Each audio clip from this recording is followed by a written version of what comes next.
Habíamos visto con ustedes, habíamos analizado primero los fármacos glucocorticoides, antiinflamatorios, por eso vimos AINES, que son antiinflamatorios y analgésicos, y como vimos analgesia, terminamos los fármacos hipnoanalgésicos, ¿cierto? Sí, doctora. Ya, Sí, entonces doctora. hacemos el último tema de respiratorio.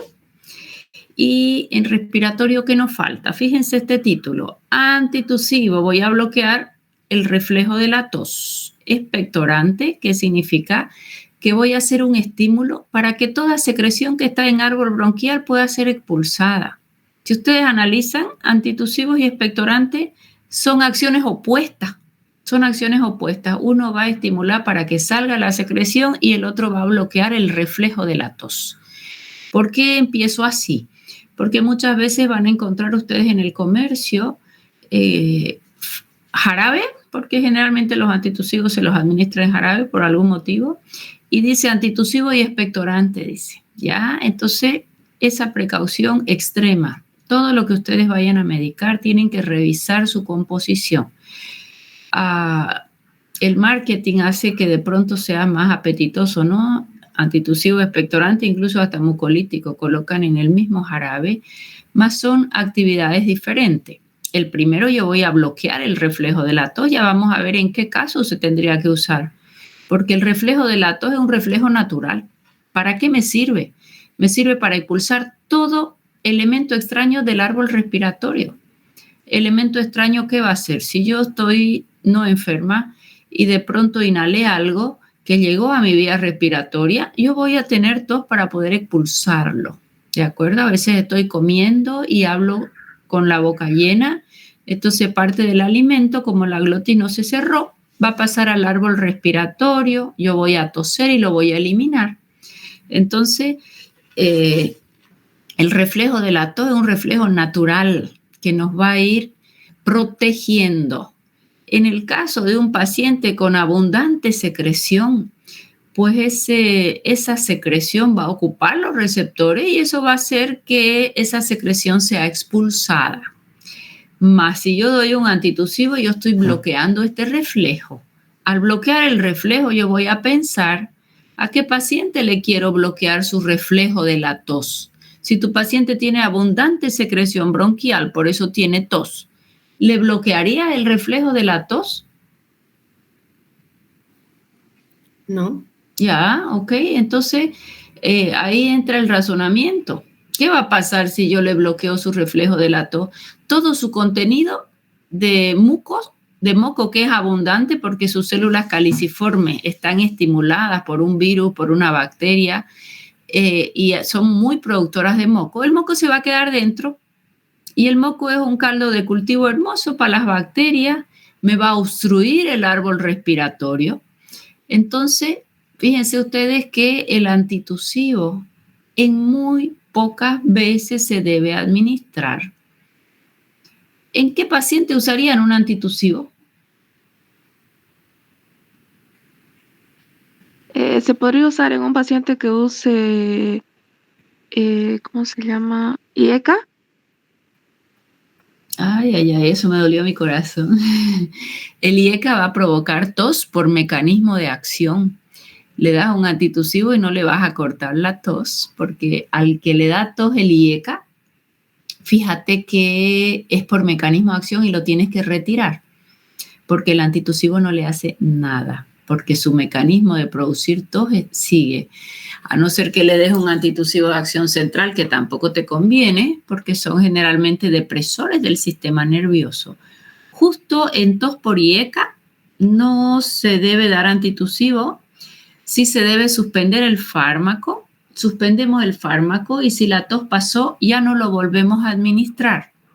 Y a ese paciente se tendría que dar otro tipo de antihipertensivos que no sea un IECA ni un ARA2. El ARA2 a veces es alternativa, más no siempre, en el 100% de los pacientes se corta totalmente la tos, ¿de acuerdo? Generalmente sí lo toleran, pero eso hay que verlo. Le das sino un ARA2 y vemos, si no hay tos lo dejas, pero puede que la tos persista en un número muy chiquitito de pacientes.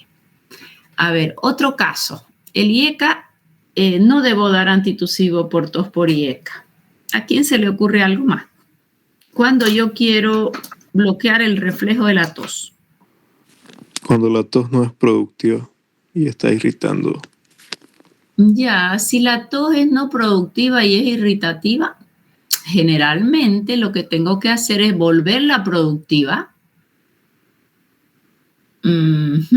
Volverla productiva, y ahí damos generalmente un fármaco mucolítico que hidratamos al paciente.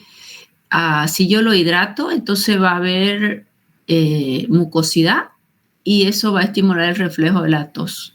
O sea que te estoy diciendo acá que una tos irritativa yo la tengo que hacer productiva para poder eliminarse. Ojo, no siempre una tos irritativa yo la puedo hacer productiva, ¿de acuerdo? Cuando la tos es irritativa, no hay secreción, si pudiera cortarla, el reflejo de la tos. Sin embargo, lo importante acá es yo saber por qué su paciente tiene tos. Si vos me dices irritativa esa tos, por ejemplo, lo estás irritando por el humo de cigarrillo, eso es complejo, porque fuma el paciente y le genera tos, pero ese paciente tiene abundante secreción. Entonces, en ese caso, yo tengo que hacer mi tos productiva para que él elimine. Ojo, la causa del cigarro. Entonces, lo que debiera hacer ese paciente es disminuir el cigarrillo, ¿ok? Yo me fui a San Javier y de pronto hay mucho humo y esa tos es irritativa por el humo. Ahí, ¿qué es lo ideal? Sacar al paciente del lugar donde está el humo antes de darle un antitusivo. ¿Quedó mejor? Doctora. Sí. En los casos donde hay personas que son como alérgicas, por ejemplo, tengo una amiga que el aire acondicionado y empieza a toser, pero ya viene de tiempo, digamos, ¿no? Y pareciera como si fuera más una alergia o ese cambio brusco de temperatura. Sí, ahí tú lo has dicho, una alergia, temperatura. Ahí intentaremos ir mejorándole el factor que le desencadena, que no le provoca ese fenómeno. Eso es una hipersensibilidad no controlada, ¿no? Ahí intentaremos hacer varias cosas que ella, al entrar al aire, no le genere la tos antes de darle un antitusivo. Siempre yo hablo en condiciones ideales, ¿verdad? Le da tos cuando hay polvo. ¿Qué es lo ideal? Que no esté cuando hay polvo, digamos. Si van a limpiar la casa, que no esté. Si es el cigarrillo, que no esté donde estén fumando. Estos choques de temperatura a veces no lo puedes evitar. Trabajas en un lugar, hay aire, vivimos en un lugar caliente. Entonces, ahí hay que intentar estabilizar los mastocitos. Se pudieran hacer algunas cosas que no siempre se tiene éxito, tratando de buscar la causa de por qué ella está generando semejante liberación de histamina, donde va a provocar esa tos por cambios de temperatura, por humo, por algún contaminante. En definitiva, ¿qué intento hacer con ustedes? Que ustedes razonen por qué la tos. Ahí me ha dicho el humo, ahí me ha dicho cambios de temperatura. Entonces, eso para mí es lo más importante. Primero determinar, ¿y por qué hay tos? Cuando juega fútbol siempre hay tos. Ok, probablemente hay un cuadro asmático de fondo y ese paciente, si es un niño y le encanta jugar al fútbol, probablemente hay que hacer un agonista beta 2 mayor a beta 1 unas horas antes que entre a la cancha, ¿cierto? Porque tiene periodo de latencia largo. Más siempre la tos la tienes que investigar. Tos por IECA, tos por alergia, tos por cambios de temperatura. ¿Qué otra causa de tos ustedes conocen? La más frecuente que llega a tu consulta, ¿cuál es? Paciente gordito. Tos por reflujo. El reflujo gastroesofágico es la principal causa de tos. Incluso provoca en el paciente que el paciente tenga una alteración de la voz. Una mujer, pero mira su voz gruesa. O estoy afónica, doctora. ¿no? Y entonces si estoy afónica, intentan desinflamar cuerdas bucales, intentan dar un antitusivo porque la tos es inminente. Esa es una tos por reflujo gastroesofágico extremadamente usual en nuestro medio. Y de pronto este paciente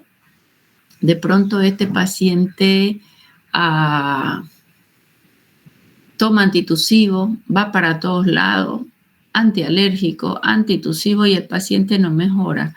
Y probablemente la tos es mayor cuando el paciente se acuesta por el reflujo, ¿no? Cuando está parado es un poco menos, pero si yo como y me acuesto y tengo reflujo, lo más probable es que esa tos va a ser por ese reflujo.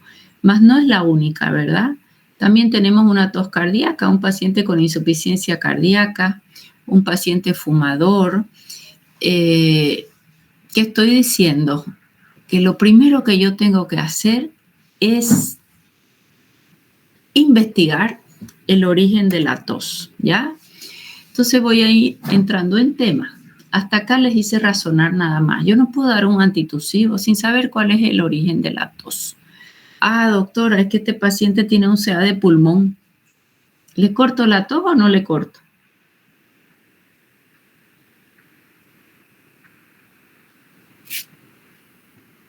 ¿Aló? Claro que sí.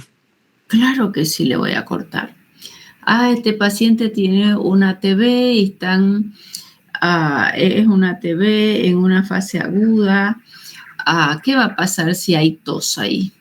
Todas esas cavernas pueden ser expulsadas y nos puede dejar un daño para el pulmón. Entonces, una tos para un paciente con una TB activa, un paciente con cáncer, no me es saludable la tos ahí porque lo va a lastimar al paciente. Una tos en un paciente que entró a quirófano, como es el quirófano frío, ¿y con qué ropita entra al quirófano sin ropita y te tapan con una sabanilla frísima? Y ese paciente normalmente, o por la misma intubada que han lastimado un poquito las cuerdas bucales, el paciente tiene tos. Imagínate, para que haya tos, aumenta la presión intratorácica muchísimo. Y si yo voy a toser y estoy recién operada, puedo tener una dehiscencia de sutura y voy a tener mucho dolor. Entonces, de momento a este paciente con esta tos por un postoperatorio, sí se la debo cortar. Después veré si hay o no un proceso infeccioso, porque si se enfriaron las vías aéreas, lo más probable es que se te pueda entrar una bacteria, lo tendré que ir mirando, ¿de acuerdo? Pero fíjense que acá yo les he dicho en qué caso se cortaría la tos. Cuando la tos compromete la vida del paciente, ahí se la debe cortar. Este paciente tiene un cuadro asmático severísimo, lleno de secreciones.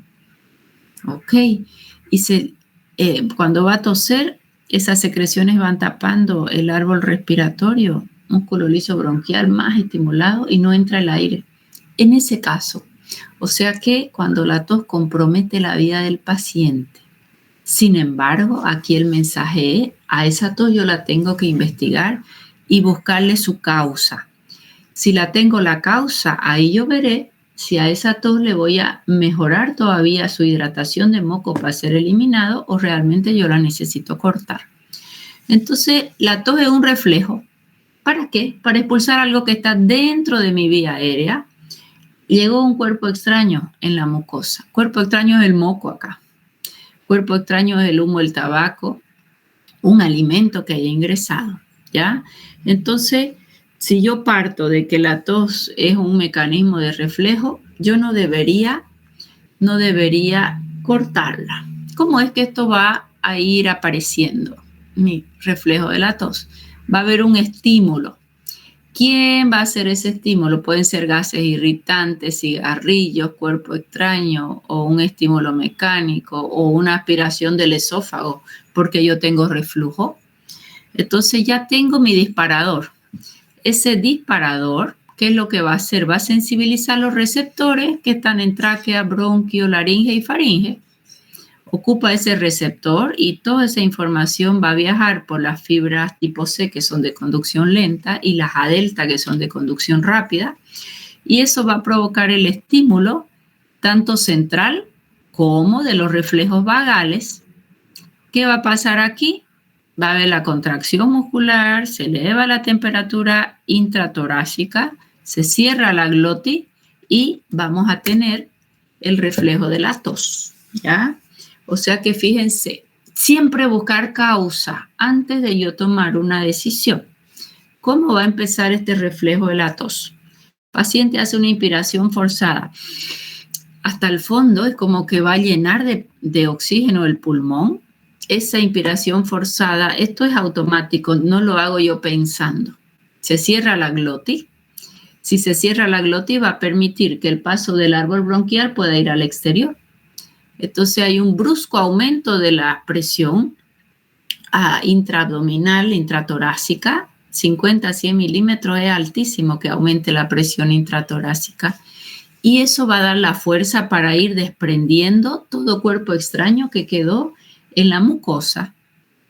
Entonces ahí hay un flujo lineal por haber hecho esa inspiración forzada. Al cerrar la glotis aumenta la presión intratorácica e intraabdominal y esa presión es lo que da todo el flujo y la fuerza para arrancar todo este cuerpo extraño, llámese cuerpo extraño inclusive a la mucosidad, y poder arrastrar todo ese líquido terminando en una expectoración.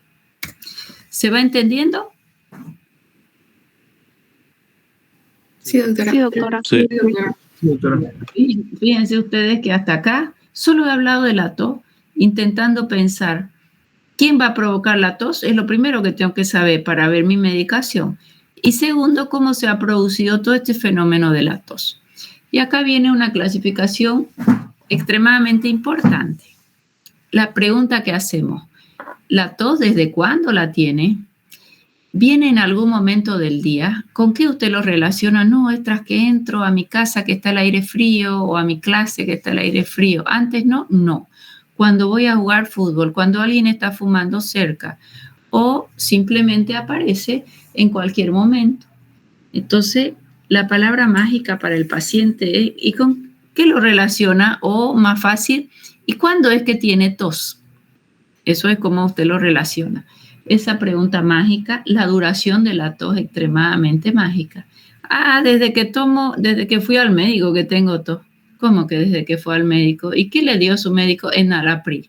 Ahí está la respuesta. En ese caso hay que retirar enalapril y poner otro tipo de antihipertensivo, ¿ya? Entonces esas son las preguntas mágicas, la duración. Si la tos dura más de 3 semanas a 4 semanas, ¿en qué yo voy a pensar? ¿En Bolivia?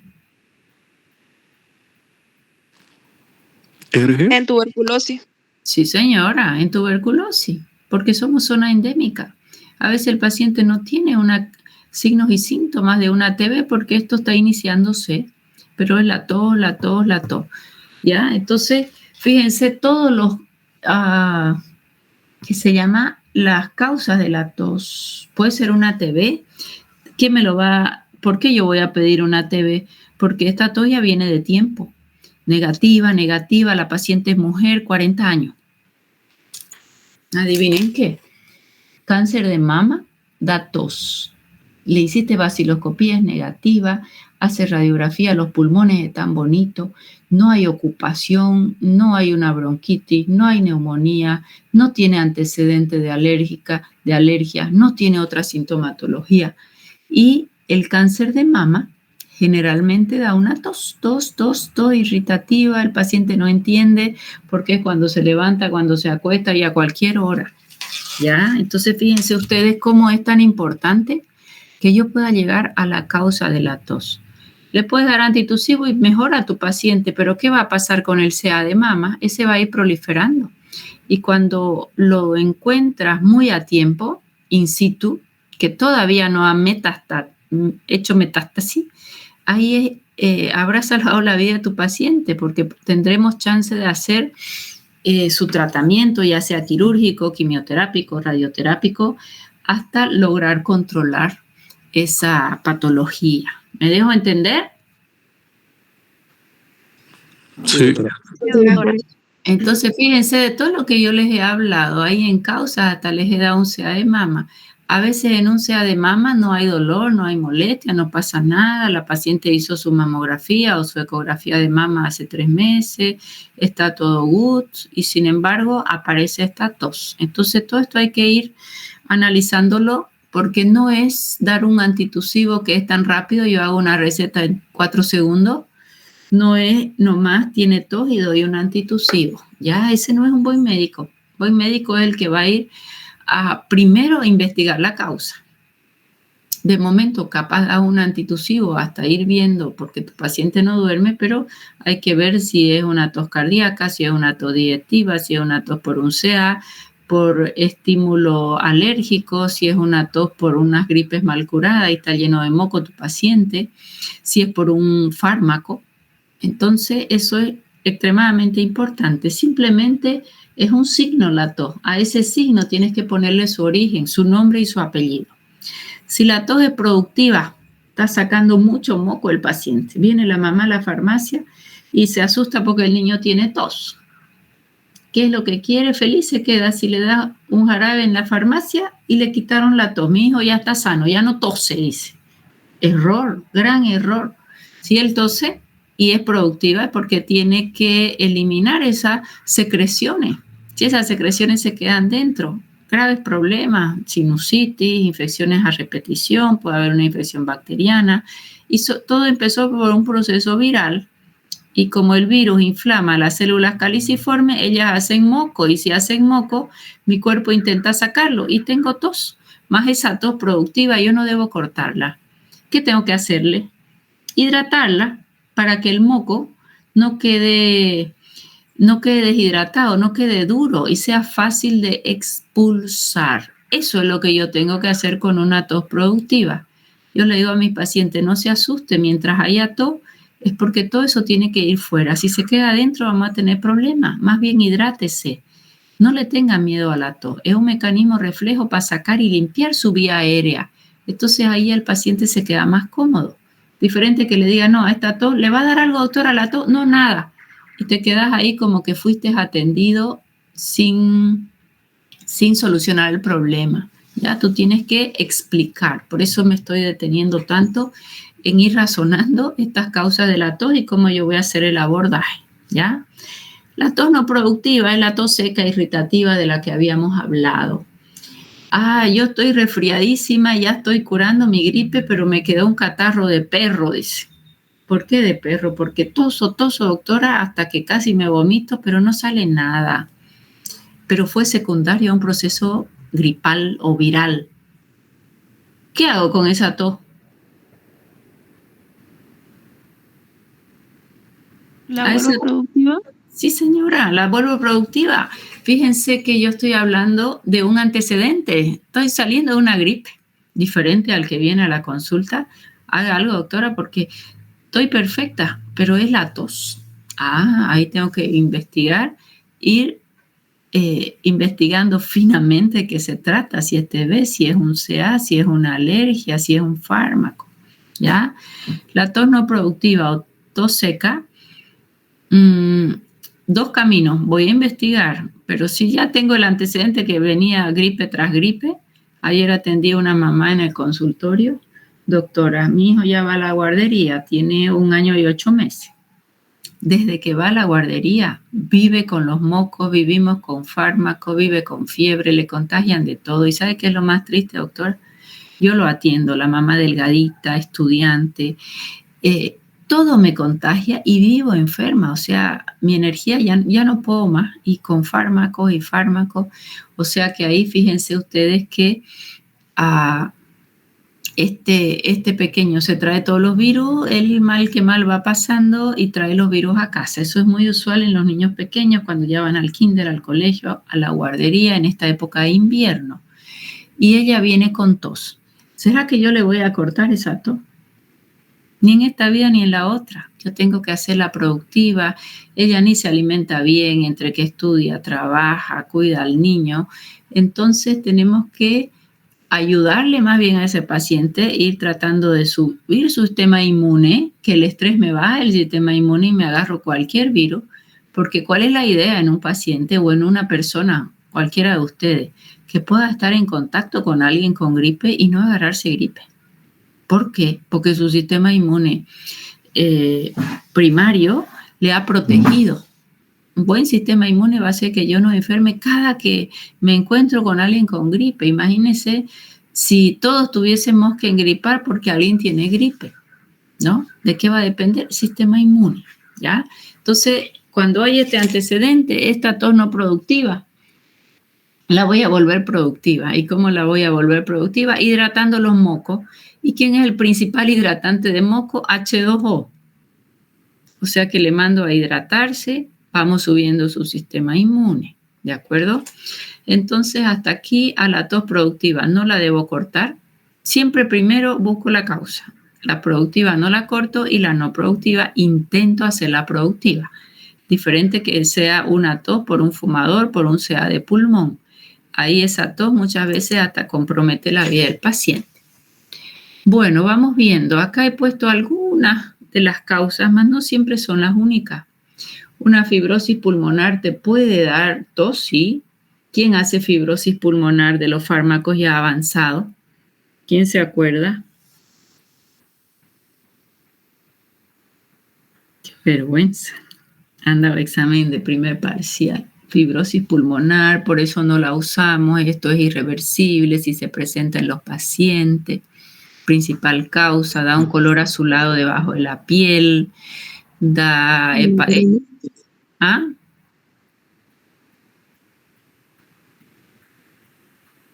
Tiene los mecanismos de acción de todo el grupo junto. Nada, no están estudiando nada y me van negociando mis clases. Amiodarona, doctora. Sí, señor. ¿Quién lo contestó? Yo, Daniel Justiniano. Ya, muy bien. Amiodarona. Entonces, amiodarona provoca tos porque hace fibrosis, en el que hace fibrosis, no es en el 100%. Y ECA provoca tos, no en el 100%. Un asma hace tos, sí, una bronquitis crónica, la EPOC, reflujo gastroesofágico. Y el paciente, ¿saben qué es lo triste? ¿Y usted siente reflujo? No lo siente. Hay pacientes que no lo sienten el reflujo, más lo tienes que investigar. ¿Y cómo vas a tener una plena seguridad? Ese paciente le derivas al otorrino y el otorrino le hace una videoendoscopía alta. Alta es de vía de cuerdas bucales, ¿ya? Y vía aérea alta. Eso lo hace el otorrino.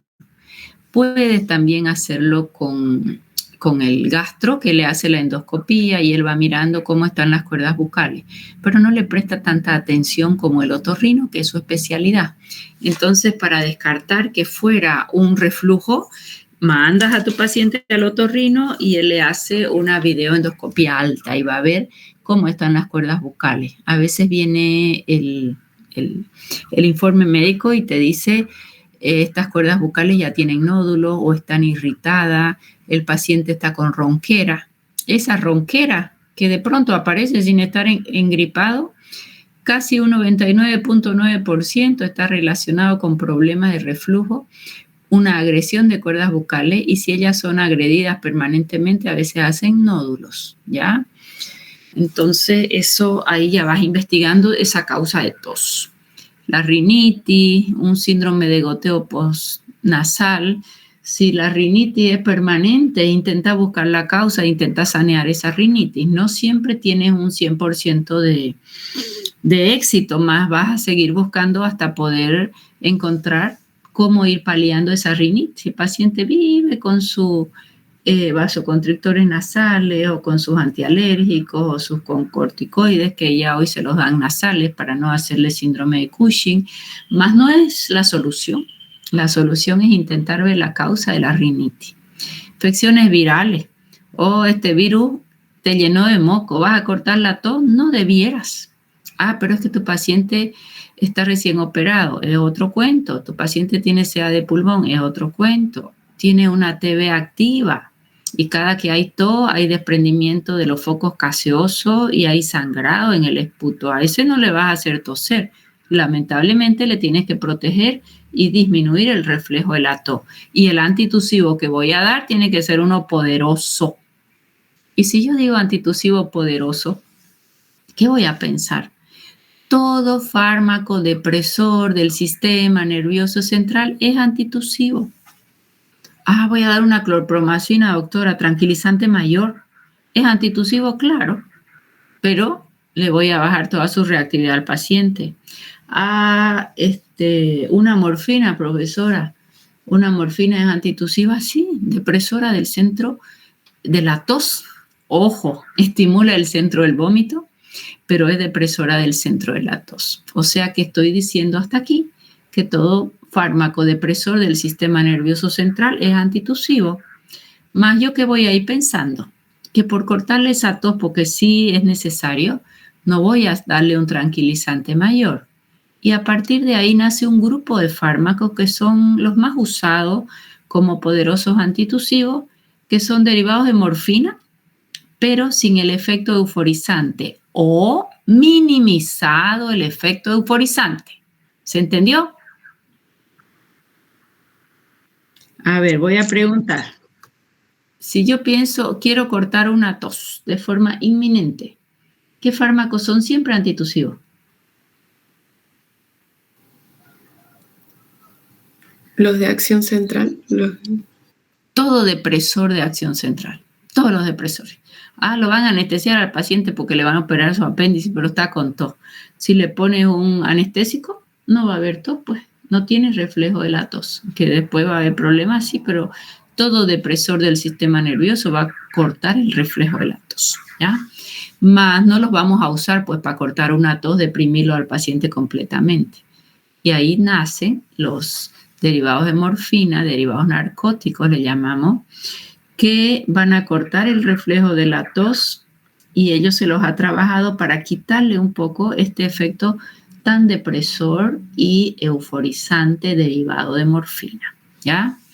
Bien, ¿quién más me puede dar tos? Neoplasias, un cáncer de pulmón, pero también un cáncer de mama.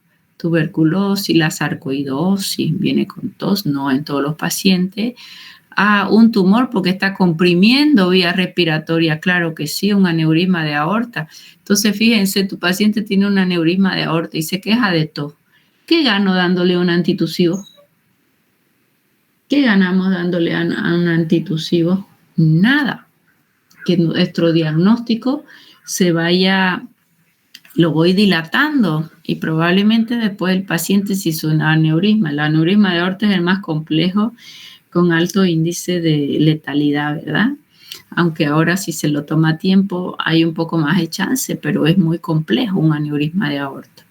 Las neumonías, abscesos pulmonares, insuficiencia cardíaca, claro, es una tos de origen cardíaco, o simplemente un cuerpo extraño porque yo estaba de lo mejor comiendo y hablando y ahí pasó un cuerpo extraño, pero eso me está protegiendo que ese arroz que se pasó a la vía respiratoria no llegue, ¿verdad? Y sea rápidamente eliminado. Bien, entonces, para mí esta clase, ¿saben qué es lo más importante? Que ustedes entren en conciencia de que una tos yo la tengo que investigar. No puede venir tu paciente y salir con un antitusivo sin tú haber investigado origen de la tos. ¿Queda clarinísimo? Sí, doctora. Sí, doctora. Ya. Pónganse ahí en el Google cuando quieran y pongan todas causas de tos y las pones toditas ahí y las tienes ya en tu computadora por si alguna se te olvida. Y ahí vas investigando y descartando. ¿Fuma? No fuma. ¿Ha tenido tos antes? Nada.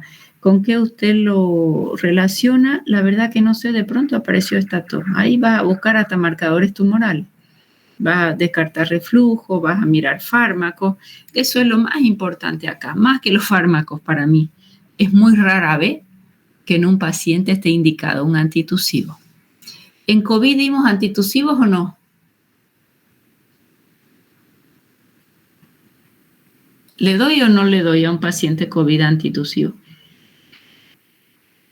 Su frecuencia respiratoria está bajando y su saturación también. Probablemente sí le doy. ¿Por qué? Porque la tos me baja más la saturación todavía si el paciente estuviese grave. Pero sí, bueno, ahora las gripes son probablemente COVID, pero ya no un cuadro tan aparatoso. Yo tengo que ver condición del paciente, tengo que ver su oxigenación en este caso, tengo que ver si es expectorativa o no, si está bien hidratado el paciente, cuántos días llevamos, cómo va su evolución. O sea que yo tengo que hacer todo un análisis previo para ver si coloco o no un antitusivo. El paciente tosía y la saturación se le bajaba mucho más y ya venía baja. Entonces ahí probablemente colocamos uno, ¿ya? ¿Quién produce tos en fármacos? IECA, ya ni lo voy a repetir. Ojo, a veces los ARA2 también. No es que el 100% de los ARA2 no hagan tos. ¿Quién produce broncoespasmo, desencadenan tos? ¿Y los beta bloqueantes? ¿Cuáles hacen tos, los antiguos o los nuevos? Los antiguos. ¿Por qué?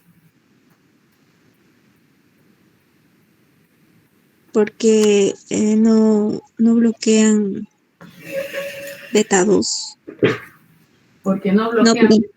porque no bloquean alfa 1, si no me equivoco. A ver, háblenme con propiedad. ¿Qué receptores tiene el bronquio y cuáles van a ser bloqueados? El beta 2, doctora. El beta 2, por el bloqueo beta 2. Y los nuevos, profesora, al beta 2 le hacen un agonismo, no un antagonismo. Esa es la respuesta adecuada. ¿De acuerdo? Siempre el razonamiento ya es extremadamente importante. Vamos. Aquí hay otro. ¿Y el AINE? ¿A quién se le ocurre por qué el AINE puede hacer tos?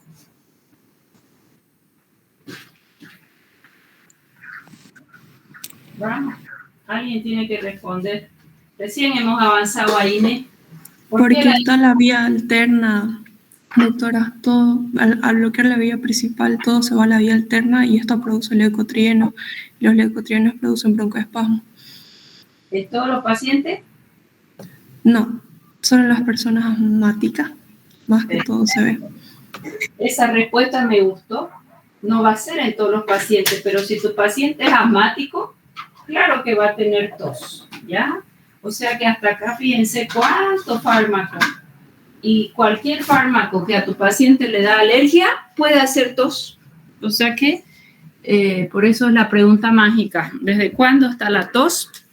¿Qué característica tiene la tos y qué fármacos utiliza? No, yo uso, qué sé yo, un verapamilo para mi arritmia y la tos apareció hace 20 días y el verapamilo lo toma ya 2 años. No le puedo achacar a ese fármaco, ¿sí? Entonces tengo que ver ahí siempre que yo estoy pensando que el fármaco produce el efecto, la llamada relación de causalidad. ¿Qué es eso? Causa-efecto. Pongo el fármaco y aparece la tos, ¿ya? ¿Cuál es? Bueno, vamos a seguir.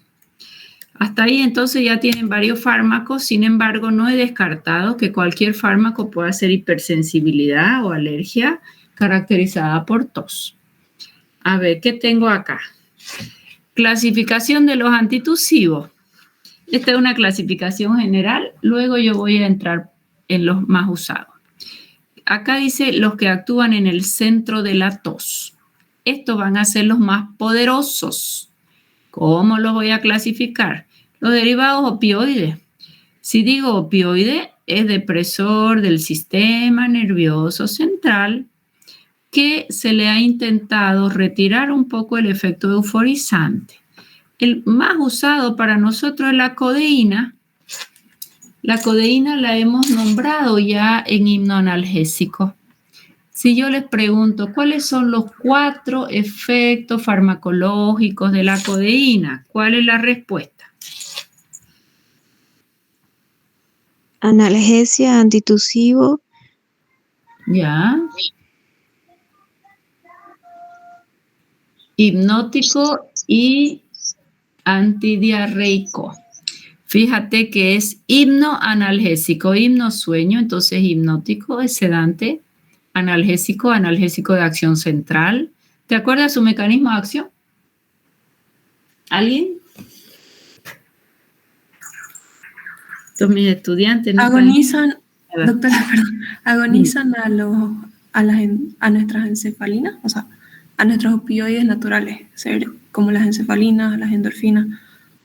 Ya, es es ocupación de los receptores de nuestros propios encefalinas y endorfinas. Bien, agonista de receptores. ¿Y cómo se llaman los receptores de endorfina y encefalina? Mu, kappa y delta. O sea que son agonistas mu, kappa, delta. Ahí ya tienen el mecanismo de acción de la codeína.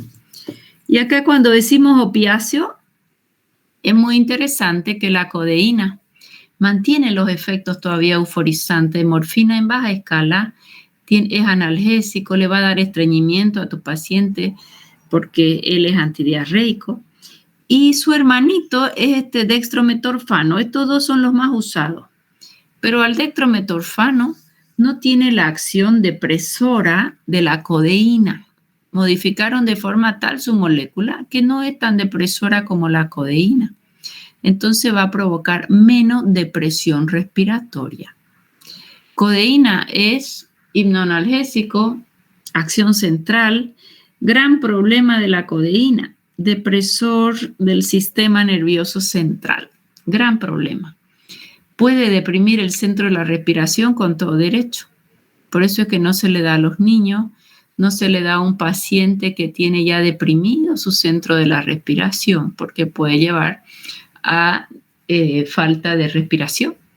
Mientras que dextrometorfano, su potencia antitusiva es similar a codeína porque se obtiene de la codeína, pero se le ha quitado este efecto depresor. Entonces, este dextrometorfano es el que todos eligen generalmente. Sin embargo, se ve que la codeína tiene todavía un efecto mayor como antitusivo. Pero dextrometorfano, si yo preciso cortar la tos, es un buen antitusivo. Noscapina usamos menos. Y estos no opiáceos también actúan sobre el centro de la tos y probablemente con menos RAMS. Hasta ahí tengo los depresores del centro de la tos. Tengo otro grupo antitusivo que actúan en el reflejo de la tos. A ver, vamos a pensar. ¿A quién se le ocurre cómo la lidocaína va a actuar sobre el reflejo de la tos? ¿Se acuerdan el mecanismo de acción de lidocaína, benzocaína? Al bloquear los canales de sodio va a impedir el transporte del impulso eléctrico. Sí, señor. Perfecto. ¿A qué paciente le va a dar este antitusivo? Estás con tu gripe, ya te queda esa tos, estás en la clase, no quieres toser y te chupas un caramelo que te vendieron en la farmacia y mientras lo chupas sientes que la tos se va. ¿Por qué? Porque tiene lidocaína. Entonces está bloqueando esa conducción de la irritación que provocó el virus ahí o los mocos. Es momentánea. ¿Puedo yo darle a un paciente con un CA de pulmón una lidocaína para que no haya tos? No me sirve para nada. No me sirve para nada. Es solo para la tos que está irritando el árbol respiratorio. ¿Ya? Tomé frío y me da tos. Tengo esta gripe y claro, ve vía respiratoria alta y está irritada, tiene laringitis, faringitis, tu paciente y es un proceso viral. Entonces el virus ahí se queda y te genera una tosecita horrorosa. Para eso te vas a usar este antitusivo de acción cortísima. Mientras estás chupando o colocando la lidocaína ahí, no va a haber tos, pero ese efecto dura nada. Mientras chupes tu caramelo, que ahí probablemente, fíjense que cuando alguien tiene esa tosecita irritativa, estás en un auditorio, está alguien exponiendo y nadie debe hacer ruido. Cuando alguien empieza a toser y no se puede ir, quien sea le pasa un caramelo, aunque sea un caramelo Watts. ¿Por qué? ¿Y por qué ese caramelo Watts va a ser un antitusivo? Porque él va a formar una película de azúcar en esa orofaringe que está siendo inflamada. ¿Por qué está siendo inflamada? Probablemente porque hay virus ahí que están estimulando, la están agrediendo, esa gargantita está roja, laringe, faringe, y se forma una pequeña película azucarada. Solo por chuparme un caramelo dejo de toser. O si tomo un poquito de agua, de momento me quita la tos y después otra vez va a volver. O sea que estoy formando una ligera película azucarada, no necesita ni tener lidocaína y me calmó la tos. Ay, dice, gracias. Y era un caramelito Watts o cualquier caramelo, no un chocolate, ¿no? Entonces, ese es el mecanismo de actuar en este reflejo. Un mecanismo muy lábil, de muy corta duración y que no me va a solucionar nada. Solo para que el paciente pase su momento de irritación, si la tos fue por irritar este mecanismo reflejo por algo que se asentó ahí en la vía aérea superior. Bien, y finalmente estas clasificaciones de antitusivos varían de un libro al otro. Los más usados cuando yo necesito un antitusivo son los de acción central o los que actúan en el centro del tos. Bien, entonces el último grupo son los modificadores, dice. ¿Y qué es lo que van a hacer estos modificadores? ¿A quién se le ocurre algo? ¿Por qué el anticolinérgico puede ser antitusivo? A veces ven ustedes el jarabe antitusivo y hay un fármaco anticolinérgico ahí.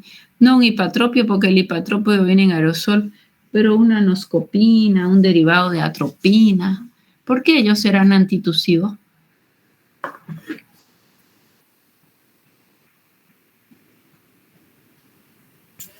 ¿Qué hacen sobre las glándulas los antimuscarínicos? ¿Cómo está un paciente con atropinizado?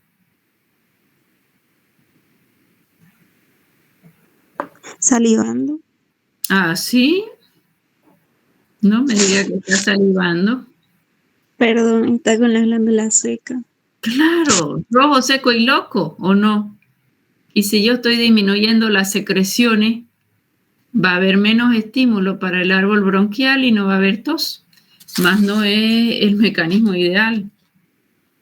Ya, ahí esa tos va a ser útil o ese antitusivo en un paciente con EPOC, por eso el hipatropio ahí. El hipatropio, igual que cualquier otro antitusivo, si es en jarabe no voy a poner hipatropio, se pone noscopina. Pero si es un aerosol porque tenga EPOC, el EPOC le broncodilata y le disminuye las secreciones.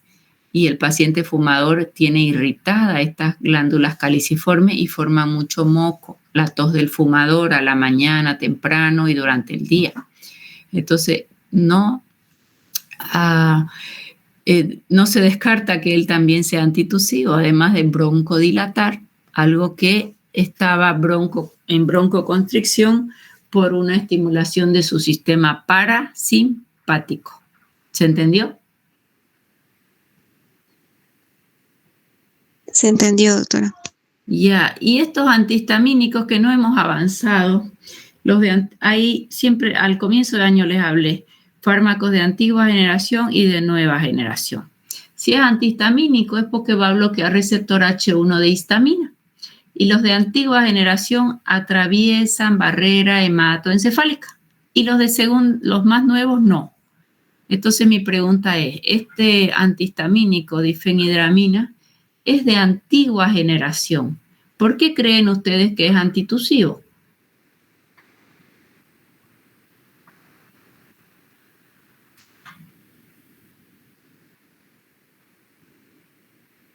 Es de antigua generación, atraviesan barrera hematoencefálica.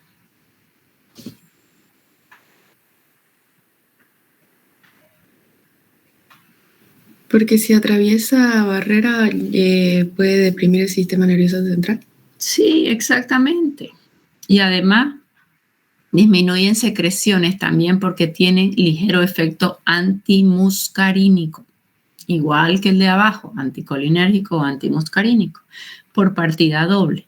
Si son depresores, me hacen dormir. Esos antialérgicos deprimen el centro de la respiración, deprimen el centro de la tos y de yapa tienen efecto antimuscarínico, disminuye la producción de secreciones en el árbol bronquial. ¿Se va entendiendo? Sí, doctora. Ya, hasta aquí solo les estoy intentando que ustedes razonen por qué ellos van a ser antitusivos. El grupo de la izquierda, porque son depresores del sistema nervioso. El segundo, porque voy a bloquear la conducción de ese impulso que está agrediendo vía respiratoria. Y los terceros, por dos mecanismos diferentes. Bueno, entonces los antitusivos vamos a tener de acción central. Tenemos los opioides y los no opioides, los de acción periférica y los que son modificadores diferentes que ya los vamos a ir viendo. ¿Quiénes son de acción central? De acción central estos opioides son todos los derivados de morfina. ¿Puedo usar morfina como antitusivo? Sí, pero no me conviene porque el paciente va a tener depresión del sistema nervioso central completa y euforia y todos los efectos que acompaña morfina. Entonces, a partir de ahí se ha obtenido codeína. Codeína es derivado de morfina, sí. Es hipnoanalgésico, es antitusivo y es antidiarreico. Minimizado sus efectos de morfina. Si yo quiero tener un efecto eufórico con codeína, me tengo que tomar el frasco entero del antitusivo y no los 10 ml. ¿Se entendió? O sea que sí, él va a tener un efecto euforizante, pero a dosis alta. Entonces, la droga tipo ahí es la codeína. Hermana de la codeína es la dihidrocodeína. Similar efecto. La morfina, la metadona, cualquier depresor central, sí es antitusivo. Opioides sin actividad opioide, ¿qué significa? Que su molécula la han modificado y le sacaron el efecto opioide, el efecto depresor, el efecto euforizante, incluso el efecto antidiarreico. Y ahí aparece el dextrometorfano, que sí es obtenido de morfina, pero se le quitaron todos estos efectos opioides. Por eso se le llama antitusivo sin actividad opioide. ¿Queda claro? Sí, doctora. Ya. Luego los antihistamínicos que hemos hablado recién, que lo vamos a avanzar también hoy día, los antihistamínicos. Tenemos bloqueadores de receptores H1 de histamina. Todo antidepresivo de antigua generación tienen el efecto depresor del sistema nervioso central y tienen ligero efecto antimuscarínico, lo que hablábamos recién. Luego tenemos, ¿por qué una benzodiazepina va a ser antitusiva?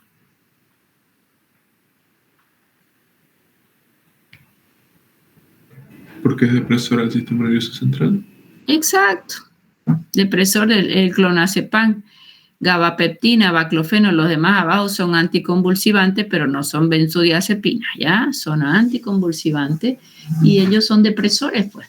Si te dan para una convulsión, el paciente siempre está medio dormido, con disminuidas sus facultades mentales, lamentablemente, pero eso evita que el paciente convulsione. O sea que todo depresor del sistema nervioso central siempre va a ser antitusivo. Ahora vamos con codeína. Codeína es la droga tipo. Excelente antitusivo, excelente antitusivo. ¿Sirve de referencia? Sí, probablemente es el más usado. ¿Qué mecanismo de acción tiene? Agonista de receptores mu-kappa delta, deprime en el centro de la TO y tiene sus 4 efectos farmacológicos que ya los habíamos mencionado. ¿Qué dosis usamos de codeína? Codeína viene en jarabe, codeína viene también en comprimido y 15 a 30 miligramos cada 4 a 6 horas porque su vida es corta. Generalmente la codeína en 5 ml vienen a 15 miligramos, ¿no? Entonces esa es la dosis que vamos a administrar. Semivida es corta y este es un fármaco sintomático. Cuando está bien elegido que yo debo cortar esa tos, normalmente se le dice al paciente 3 veces al día o un poquito a demanda. A demanda es cuando hay tos, su efecto le puede durar 4 horas, 5 horas, 6, 8 horas. Eso va a depender y ahí es un fármaco sintomático, no va a curar nada, simplemente va a cortar el reflejo de la tos, que yo lo debo usar solo cuando se pone en riesgo la vida del paciente, ¿no? Que ya lo hemos hablado. La codeína se absorbe en vía oral, buena absorción, una biodisponibilidad del 60%. Su paso a nivel hepático no es tan elevado, se biotransforma a nivel hepático y se va por el riñón gran parte. Inactivada, poca cantidad. O sea que si tu paciente tiene insuficiencia renal, tienes que tener precaución porque una parte se va activa, entonces se puede elevar su concentración plasmática. ¿Su semivida corta o larga de la codeína? Corta. Es muy corta, por eso es que a veces damos cada 4 horas, mínimo cada 4 horas, ¿ya? Es antitusivo antes de ser analgésico, esto es importante. Teníamos 4 efectos farmacológicos. El antitusivo el primero.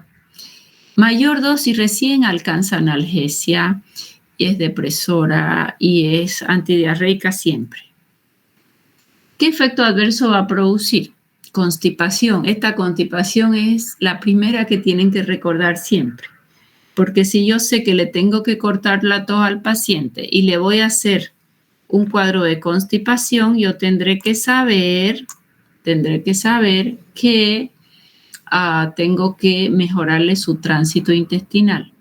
Si tu paciente ya es estreñido, fatal, porque él va a hacer mucho esfuerzo, y si tu paciente es cardíaco, puede incluso hacer una parada cardíaca, ¿ok? O sea que fíjense que es un fármaco que lo consigue rapidito en la farmacia, incluso hasta sin receta, es derivado de morfina, es depresor, va a ser constipación, entonces yo no puedo dar un fármaco que va a ser constipación sin preguntarle por lo menos al paciente cómo es su frecuencia de evacuación.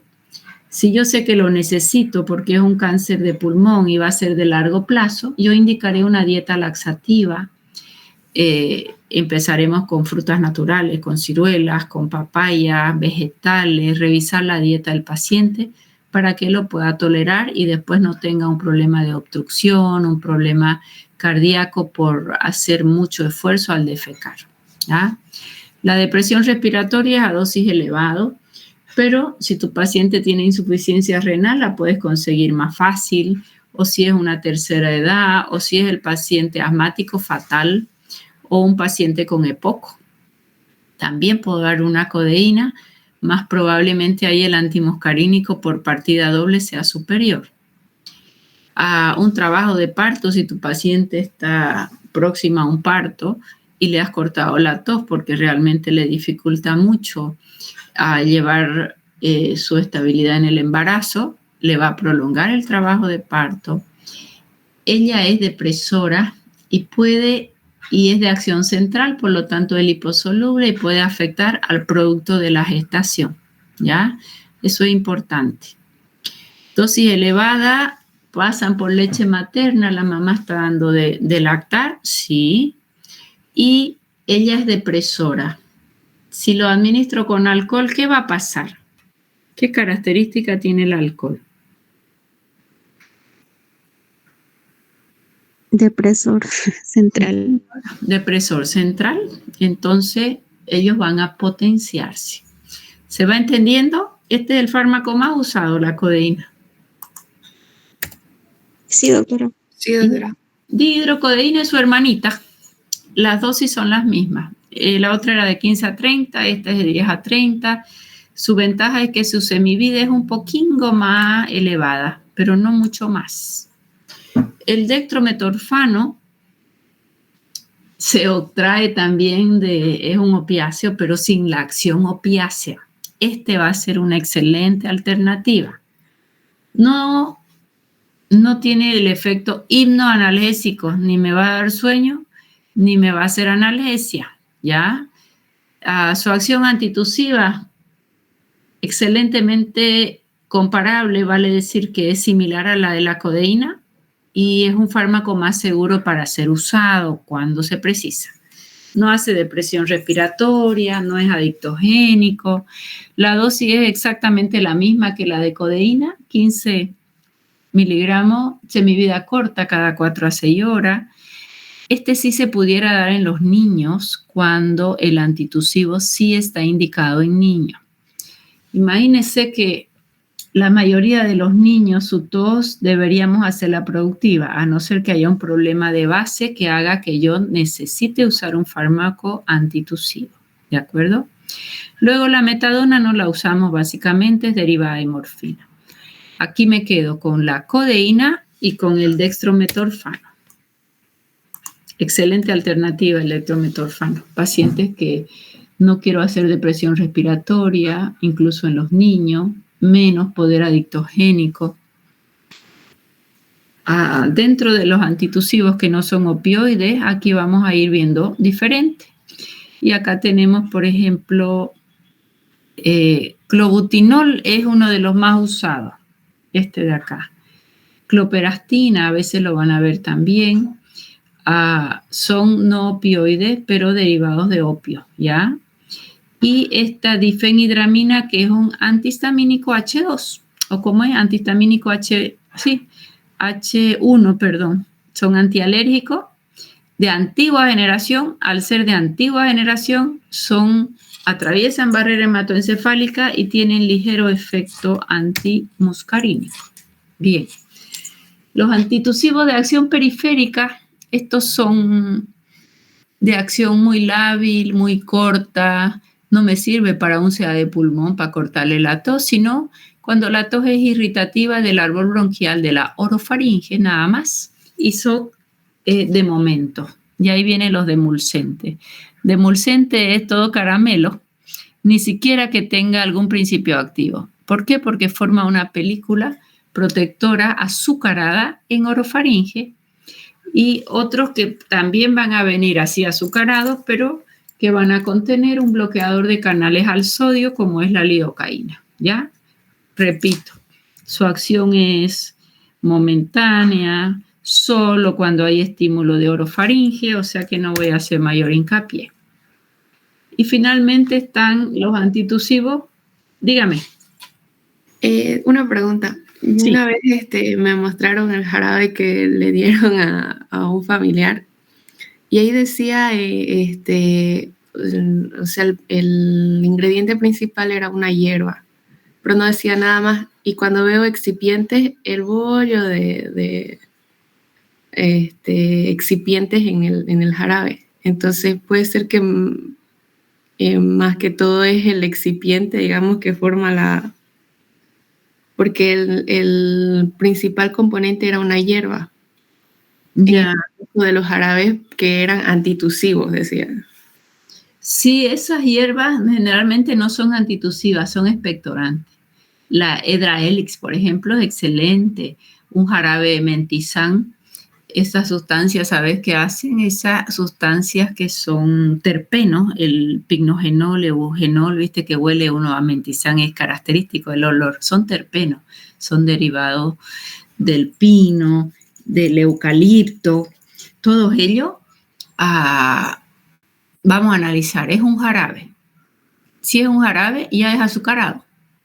Pero este efecto dura mientras yo lo voy tomando y se forma la película que va a durar poco. O sea que si es un jarabe solo de azúcar y agua, ya es un antitusivo de ese tipo, de acción muy rápida. Lo que le coloquen, siempre yo les hago pensar que todo lo que es natural no necesariamente va a ser de baja toxicidad. También tiene sus efectos adversos. La intensidad del efecto va a variar entre un paciente a otro y según la dosis que se use también. Ese es un gran problema, ¿no? Pero ya viene elaborado. Me gustaría que si después nos traes la fórmula, ahí lo analizamos. Yo lo que quiero en ustedes es que siempre analicen todo lo que contiene. Y ahí su compañera dice, es una sustancia natural. Ok, pero la cantidad de excipientes que tiene es altísima. Entonces, a veces esos excipientes son los que van a actuar simplemente por ser una solución azucarada, que eso es la definición de jarabe, ¿ya? Todo lo tienen que mirar, todo lo tienen que conocer bien en detalle, lo que contiene cada uno de los fármacos que ustedes quieren medicar. Bueno, acá estos antitusivos son interesantes. Dice abajo expectorante demulcente. En realidad, demulcente va a ser esta sustancia que va a formar tu película protectora o que va a estimular mayor cantidad en secreción, que eso se llaman expectorantes. Pero esto como antitusivo es de muy baja efectividad. Se los menciono, pero No es que yo voy a recetarlo como antitusivo o un antimuscarínico, como un hipatropio. Sí le voy a dar a una EPOC un hipatropio y sí le va a bajar la tos también, pero no es que yo vaya directamente a recetar estos fármacos como antitusivos, sino que es un efecto secundario el ser antitusivo o adicional más que secundario, porque yo lo preciso, probablemente ese efecto antitusivo. Combinaciones. Nos queremos morir todas las combinaciones que hay en el comercio. La industria de fármacos cree que porque te va a poner todo en uno, es efectivo. A ver, vamos a ver si razona. Vas y te compras un antigripal porque estás con gripe. ¿Qué yo voy a pensar si a ese antigripal le ponen un antitusivo?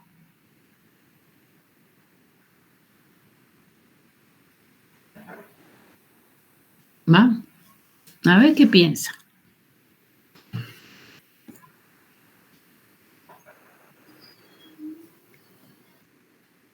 ¿Qué quieren que el paciente crea que se curó porque dejó de toser?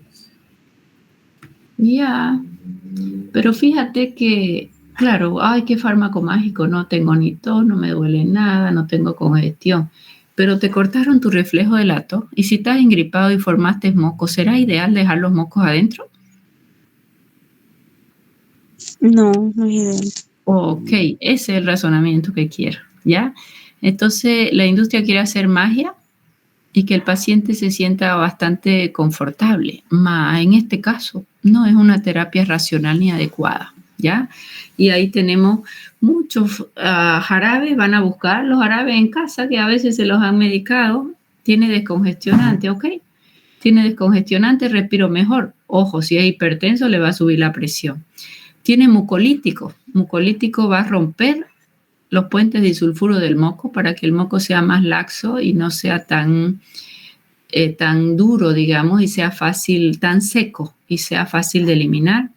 A veces les ponen antibióticos también, antihistamínicos que te disminuye la rinorrea, pero también te bloquea el reflejo de la tos porque son antihistamínicos de antigua generación o anticolinérgicos.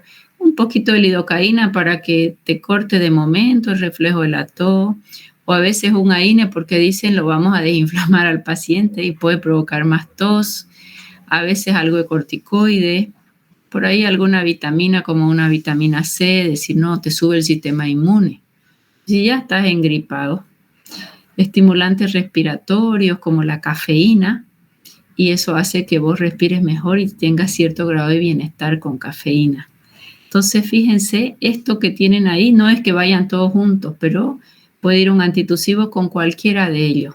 Lo que yo necesito es que ustedes tengan el criterio de ir revisando, ¿y por qué tiene esto? ¿Lo voy a usar? ¿No lo voy a usar? Es el efecto que yo necesito, ¿ya? Son combinaciones fijas, más no necesariamente es una farmacología adecuada o racional. A mí no me gusta mucho hablar de terapia irracional, porque irracional es como que nadie razona, ¿verdad? Pero así se dice, ¿no? Uso irracional de los medicamentos, la OPS, la OMS. Irracional es como que nadie razona. A mí más me gusta el término uso no adecuado, combinaciones no adecuadas, porque cualquier médico que te prescribe algo ha razonado algo, no es que son irracionales, ¿no? Sin embargo, nos quedamos con el término mejor de no adecuado, más el término que ustedes escucharán siempre es uso irracional. Bueno, seguimos con mucolíticos, hasta ahí los antitusivos. ¿Qué será mucolíticos? ¿Qué les dice? A ver, haremos una paradita de 10 minutos, así se despiertan y hago ya mucolíticos y expectorantes. ¿De acuerdo? Está bien, doctora. Tengo 900, 9 y 10, estamos aquí. Thank you, doctora.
¿Qué es mucolítico? ¿Qué es lisis? Destrucción. Destrucción. Entonces, ¿qué será un mucolítico? Él intenta destruir el moco, pero no es que lo va a hacer desaparecer. Lo único que va a hacer un mucolítico es romper la estructura del moco, es decir, romper sus puentes disulfuro. Y al romper sus puentes disulfuro, el moco se hace más laxo, menos duro. Sin embargo, ¿quién es el aliado de un mucolítico?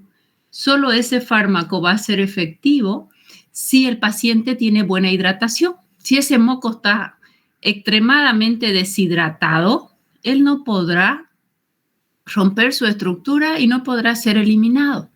O sea que el principal aliado de un fármaco mucolítico viene a ser el H2O, es el agua, a tal punto que solo el agua es el mejor expectorante natural. ¿Se entendió? O el mejor mucolítico natural. Bien. ¿Quiénes son estos mucolíticos? Los más usados y que tienen excelente efectividad siempre y cuando el paciente esté hidratado es la N-acetilcisteína. Y si yo les pregunto, ¿qué saben de la N-acetilcisteína? Díganme todas sus bondades, sus efectos, para qué la usamos. Díganme todo lo que saben de la N-acetilcisteína.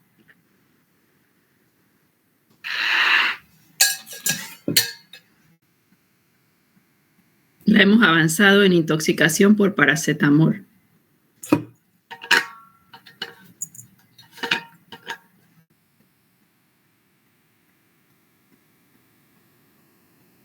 ¿Nadie?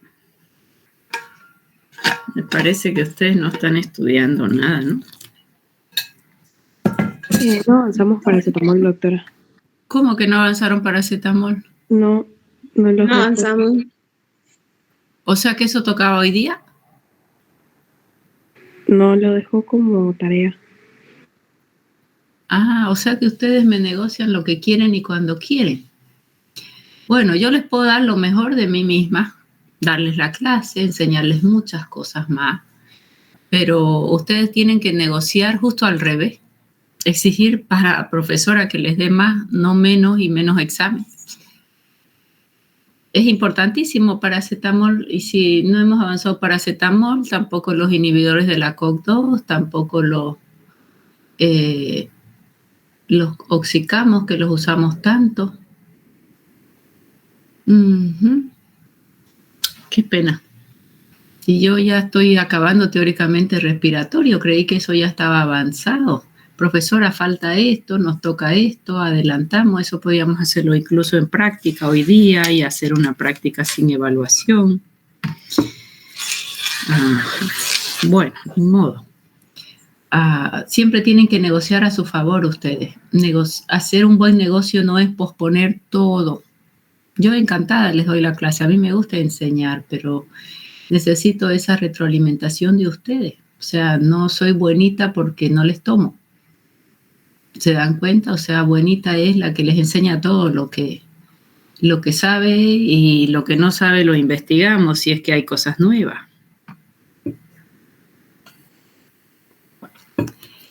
Bueno, la N-acetilcisteína es un fármaco mucolítico. ¿Y qué bondades tiene? Su gran bondad es que ella es dadora de electrones. Si ella da electrones, es una sustancia antioxidante. O sea que yo estoy dando un aminoácido, porque ella es un aminoácido. Ella es dadora de electrones. Si es un aminoácido, voy a formar proteína. Si es dadora de electrones, es un antioxidante fantástico. Es uno de los principales componentes de la glutationa peroxidasa. Y la glutationa peroxidasa en mi organismo es un excelente antioxidante. O sea que me va a formar una sustancia antioxidante. Ella por sí misma es antioxidante. Ella va a romper los puentes disulfuro del moco y va a formar proteína. O sea que es una sustancia fantástica que ustedes la van a ver mucho en los suplementos que te ofrecen como antioxidante o comprimidos de glutationa. La glutationa no se da en vía oral porque se inactiva. lo que se va a dar es acetilcisteína porque ella es una de sus principales componentes, ¿de acuerdo? Entonces, acetilcisteína se usaba en la intoxicación por paracetamol, porque en el paracetamol su biotransformación es sulfatación y glucurono-conjugación. Fase 2, entonces el fármaco se inactiva. Pero hay una porción del paracetamol que siempre se va a oxidar vía citocromo P450 y siempre se va a formar un metabolito tóxico, que es la N-acetilbenzoquinoneimida. Siempre es hepatotóxico. ¿Y qué tiene que hacer mi organismo para que ya no sea hepatotóxico? Lo que tiene que hacer es una reacción con la glutationa peroxidasa. La glutationa peroxidasa es una de mis enzimas fantásticas antioxidantes, pero el problema de ella es que neutraliza a la N-acetilbenzoquinoneimida, al metabolito hepatotóxico, y ella se oxida. Entonces, si se oxida, ya no podrá volver a neutralizar otro metabolito. Y ahí es que ocurre la hepatotoxicidad. Entonces, a ese paciente le damos N-acetilcisteína en dosis alta. ¿Qué es dosis alta para mí? 140 miligramos por kilo. Es alta dosis cuando está intoxicado. ¿Buscando qué? Que la N-acetilcisteína le done sus electrones a la glutationa peroxidasa que se oxidó y la vuelve reducida. Entonces, la deja actuar a la glutationa, ella se oxida y la N-acetilcisteína dona sus electrones y la antioxida, la reduce. Y eso hace que ya no se formen estos metabolitos hepatotóxicos. Es por eso que ese es el tratamiento de intoxicación en paracetamol. Vamos a dar N-acetilcisteína, que es mucolítica, pero en este caso le llamamos antídoto, que no es un antídoto, sino que es una sustancia antioxidante que me va a asegurar que tengamos buena concentración de glutationa peroxidasa reducida para hacerle frente o inactivar al metabolito hepatotóxico, ¿ya? Esa es la N-acetilcisteína, o sea que es una molécula fantástica. Entonces, si yo tuviese que pensar en esta N-acetilcisteína, sus bondades, pudiera decir que es un antioxidante natural porque dona electrones. Pudiéramos decir que va a suplementar y a mejorar mi cantidad de glutationa peroxidasa. Puedo decir que es un mucolítico porque va a ir destruyendo los puentes disulfuro del moco para que se elimine más fácilmente. Y podemos decir también que es un formador de proteínas, es un aminoácido no esencial. ¿Qué significa que sea no esencial? Que se obtiene a partir de otros aminoácidos de la dieta, por ejemplo, una metionina. Va a poder formar una cisteína, ¿de acuerdo? En este caso, la sustancia que nosotros administramos es la N-acetilcisteína. A veces se le dice nada más cisteína o como está aquí, cetilcisteína o N-acetilcisteína o NAC. NAC es NAC. A veces en los suplementos dice NAC y esa es la N-acetilcisteína. Ella viene para ser administrada en vía oral, viene en sobre de 100 miligramos, de 200 miligramos y de 600 miligramos. Los más pequeños es para los niños y los de 600 miligramos generalmente para los adultos. También vienen ampollas de 200 miligramos por ampolla que viene en 2 o en 3 ml, ¿de acuerdo? Entonces, ese es un mucolítico para mí de oro por todas sus bondades. Más repito, para ella ser efectiva, ella precisa de un paciente bien hidratado para ser usado como mucolítico. Bien, carboxicisteína es la misma cisteína, pero con otro radical que es el carboxi. Después tenemos ambroxol y bromexina, que los vamos a ir mirando también. El ambroxol es un derivado de la bromexina. La bromexina también es mucolítico porque rompe puentes disulfuro con mecanismos, efecto farmacológico similar a la acetilcisteína, pero con una estructura química diferente. Y luego tenemos, entre otros, esos casi no los usamos, pero los pueden encontrar muchas veces en la fórmula, ¿ya? Más el mecanismo de un mucolítico es básicamente ese. Expectorante, ¿qué va a hacer un expectorante? Un expectorante lo que va a hacer es estimularme para que yo tenga tos. Por ejemplo, ¿quién es un estimulante? Si yo como mucho ají, irrita mi mucosa gástrica y eso hace que yo tenga tos por reflejo. La mayoría de los expectorantes tiene ese mecanismo de acción. Me agrede mucosa gástrica. Yo tengo mi nervio neumogástrico par diez craneal. Neumo pasa por el pulmón y gástrico por mucosa gástrica. Si yo estimulo mucosa gástrica, yo la irrito, yo la agredo, ese paciente va a toser. Ese es el mecanismo, no me encanta. Yo casi no uso estos fármacos expectorantes. Este mecanismo de acción que le estoy diciendo es el último, el que dice otros. Es del cloruro de amonio, del citrato de sodio. Este es el guayacolato de glicerilo, es el guanesilfenecina. Ellos lo que hacen es estimular mucosa gástrica y al estimularla hace que el paciente tenga tos y si va a haber tos, pues está expectorando, ¿ya? Y muchas veces eso lo combinan con un antitusivo. Por un lado quieres hacerlo toser y por el otro lado le cortas la tos. Por eso es que siempre hay que saber el mecanismo de acción de cada principio activo. Mientras que los expectorantes que tengo aquí arriba, estos terpenos, aquí son todos los que... El jarabe de mentizán, por ejemplo, ¿no? Eucaliptol, mentol, euginol. Ellos son derivados de terpenos y lo que hacen es estimular mis glándulas caliciformes para que secreten moco. Y al secretar moco, eso estimula mis receptores y me va a provocar tos. Eso me gusta más, me encanta. Eucaliptol, mentol, porque va a hacer que capaz si tengo tos no productiva, la hace productiva. Me hace que yo forme más moco y al formar más moco ocupan receptores y esos receptores va a hacer que reflejamente yo tenga tos. Bien. Preguntas hasta ahí. Doctora, Sí. cuando hay jarabes que venden que dice para tos seca, dice el jarabe, ¿no? Literal en los envases, estamos hablando de antitusivos.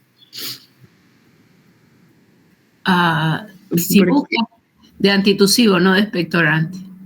Para tos seca es que la vas a cortar, no es expectorante, ahí sería un antitusivo de acción central, una codeína, debe tener un dextrometorfano, debe tener. ¿O no? Si me dice el principio activo, para mí es mejor. Sí, es que una vez vimos el jarabe, decía para tos seca. Entonces, como que no es una clasificación que... De terror. De terror. Yo en esta clase lo que intento es que ustedes me razonen. Si de pronto necesitan un fármaco realmente para cortar la tos, y por último lo buscan, ¿no? Codeína, dextrometorfano. Pero, ¿cómo yo voy a abordar a estos pacientes? Y lo más importante es explicarle al paciente por qué yo no le voy a cortar la tos, más bien yo le voy a provocar más para que no se queden los mocos y él queda liberado. Él se siente bien y va a toser tranquilo.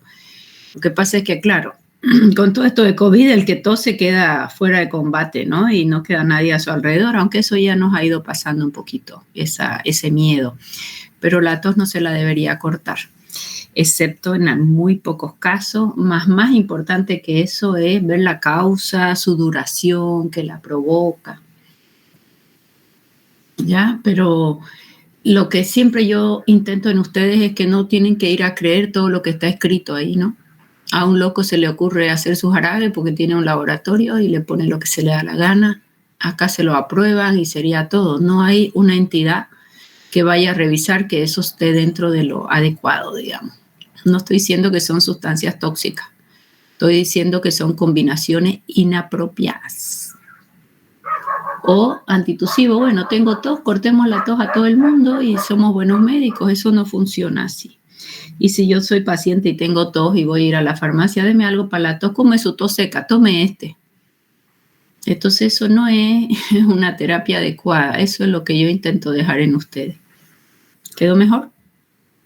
Sí, doctora. Bueno, vamos. Entonces, estos expectorantes, el de acción refleja, ¿qué es un expectorante de acción refleja? Yo voy a agredir mucosa gástrica, al agredirla reflejamente, al agredo el neumogástrico reflejamente voy a tener tos.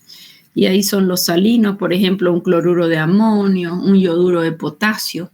Cloruro de amonio es el más usado como expectorante irritante. Yo les llamo irritante, acá se llaman de acción refleja. Yoduro de potasio fue uno de los primeros que se usó, pero se dieron cuenta que en el uso crónico ese yodo descompensaba la tiroides. Puede hacer hipo o hipertiroidismo según el estado inicial de la tiroides, ¿ya? Por lo tanto, no, hoy ya casi no se usa, pero existe. Cloruro de amonio probablemente es el mejor. Y este nauseativo es la ipecacuana. ¿Qué es ipecacuana? La ipecacuana es el primer antídoto que se usó en farmacia. Farmacia lo preparaba la oficina de farmacia y era un jarabe tan nauseabundo que tras que lo tomabas, vomitabas. Entonces el paciente que se tomó algún tóxico, le hacían un jarabe de ipecacuana y lo tomaba y tan vomitivo que vomitaba. Ese es su término, vomitivo. Entonces acá se usa todavía el expectorante, la ipecacuana, pero como más diluida, para que solo de náuseas, irrita y eso hace que tenga yo este reflejo de la tos. Más no me parece un mecanismo espectacular, ¿de acuerdo? Pero ese es el jarabe de ipecacuana. Él nació como el primer antídoto en intoxicaciones de vía oral, cuando no han pasado muchas horas de que el paciente ingirió el tóxico, ¿ya? Luego los de acción directa. ¿Qué es acción directa? Ellos van directamente a las glándulas caliciformes, estimulan la producción de moco y aumentan la producción de moco, que él va a estimular a estos receptores de superficie para que el paciente reflejamente responda con tos. Y ahí están las esencias, como la esencia de pino, eucalipto, trementina, esos son todos estos jarabes. El mentizán es el que más conocen, bálsamos, esencias, son bastante naturales y esto me gusta más. Más, ¿quién le tiene que acompañar? Aquí siempre el mejor expectorante del mundo mundial es el agua, porque si el moco no está hidratado, pues nunca va a poder ser eliminado, ¿de acuerdo? Entonces, esos son los mecanismos de acción de esos expectorantes. En mucolíticos les hablé mucho de acetilcisteína o sus derivados como la carboximetilcisteína, más también hay otros que son interesantes. Fíjense el primero, las enzimas. ¿Qué es una alfa-1 antitripsina? Es interesante, es una enzima que va y destruye o ablanda los mocos, porque es el mismo mecanismo que la acetilcisteína, pero ella es una enzima que va a ir destruyendo y fluidificando los mocos. Por ejemplo, es una herida donde hay fibrosis, a veces le pones ahí alfa-antitripsina y eso hace que esa fibrosis mejore, ¿no? Interesante. Pero no son mecanismos de decir, wow, qué efectividad. Para mí el mejor mucolítico y expectorante es el agua, ¿no? Siempre y cuando el moco esté hidratado, eso va a funcionar. La bromexina también rompe los puentes disulfuro, les decía, aquí están sus dosis, 10 a 15 miligramos cada 8 horas, generalmente vienen jarabes, son 5 ml, los 10 miligramos o 15 miligramos. El ambroxol es el metabolito activo de la bromexina. Bromexina es inactivo, se biotransforma, pasa a ambroxol y como ambroxol recién es que él va a ser mucolítico. El guayacolato de glicerilo antiguo también reduce la mucosidad del esputo, rompe esos puentes disulfuro con estructura química diferente y eso hace que sea eliminado fácilmente, ¿ya? Todas las enzimas que hacen ruptura de moco van a ser mucolíticos, como la desoxirribonucleasa, la alfa-dornasa, la tripsina. Esta tripsina en estos pacientes que tienen extremada cantidad de moco, pacientes con EPOC, se usa hasta en aerosol, ¿no? En aerosol entre 25.000 a 125.000 unidades. Se usa en aerosol o en ampollas también, que lo vamos a colocar diluido en suero fisiológico. Ya estamos hablando de enfermedades que se caracterizan por una formación de moco extrema y esos mocos tienden a secarse. Bien, ¿qué es importante acá? Si yo voy a hablar de un mucolítico, vamos a hablar de que lo que voy a hacer es alterar las propiedades del moco. Esas propiedades elásticas las quiero alterar. ¿Para qué? Para que facilite su expulsión. Por lo tanto, esto solo va a ser útil cuando esa secreción de moco es poquita, cuando no pueden sacar los pacientes el moco, es decir, que su transporte esté alterado. Por ejemplo, en un paciente con bronquitis crónica, los cilios de un bronquítico crónico no funcionan bien, entonces no sacan bien los mocos.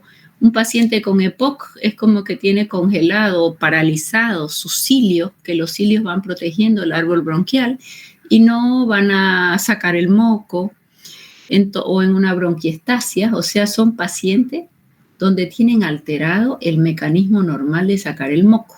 Por ejemplo, si ustedes no están enfermos, todos los días se producen de entre 2 a 3 litros de moco que tapiza el árbol bronquial, pero los cilios lo van sacando y el paciente lo va eliminando sin tener tos y por mecanismos solo por los cilios. Más en estos pacientes que hemos nombrado recién, bronquítico crónico, paciente con EPOC, con asma, este mecanismo de eliminación de moco, de cuerpos extraños, de humo, de todo lo extraño que entra a mi vía respiratoria, está disminuido, que es el movimiento de los cilios, ¿ya? Por lo tanto, en esos pacientes están indicados estos fármacos expectorantes o mucolíticos, pero en un paciente que tiene buena movilidad de sus cilios, de pronto tiene una infección bacteriana o vírica, o que resulta irritante para el paciente, no está justificado. Porque si yo de pronto hice una gripe, después de la gripe bajaron mis defensas y me llené de moco, ya tengo un proceso bacteriano, mis propios mecanismos de defensa van a ir sacando el moco para afuera, me va a provocar todo, voy a ir expectorando. Es como que no precisaría yo ayudar a mi propio sistema porque está intacto para ir eliminando las secreciones y que no queden dentro. ¿Quedó claro? Sí, doctora. Bien. Ok, con esto ya terminaríamos respiratorio. En respiratorio vimos broncodilatadores. En broncodilatadores ya habíamos avanzado agonistas beta-2 mayor a beta-1, los antimuscarínicos, y avancé teofilina, cagafeína, teobromina, minofilina, lasantina. Después de eso entramos a los profilácticos del asma y ahí es que entraban los glucocorticoides también como antiinflamatorios. Avanzamos glucocorticoides, avanzamos a INES, que parece que no hemos acabado y es importante porque son los fármacos más usados por los médicos actualmente y hay que saber usarlo. Y luego de eso, hipnoanalgésicos, avancé con ustedes. Sí, doctora. Sí, ¿no ves? Por eso es que me llamó la atención. Entonces ustedes no me han hecho recuerdo que no habíamos acabado eso del paracetamol porque era una tarea. Sí, doctora. Y es que era súper rápido, o sea, estaba aplicando súper rápido y ya eran las 11 y... El antioxidante, lo más probable es que yo tenga, que no tenga una hepatotoxicidad si tengo un buen sistema antioxidante. ¿De acuerdo? Entonces, sí es un tema importante y ahí faltan los inhibidores de la COX-2 también, rofecoxib, celecoxib, los oxicamos.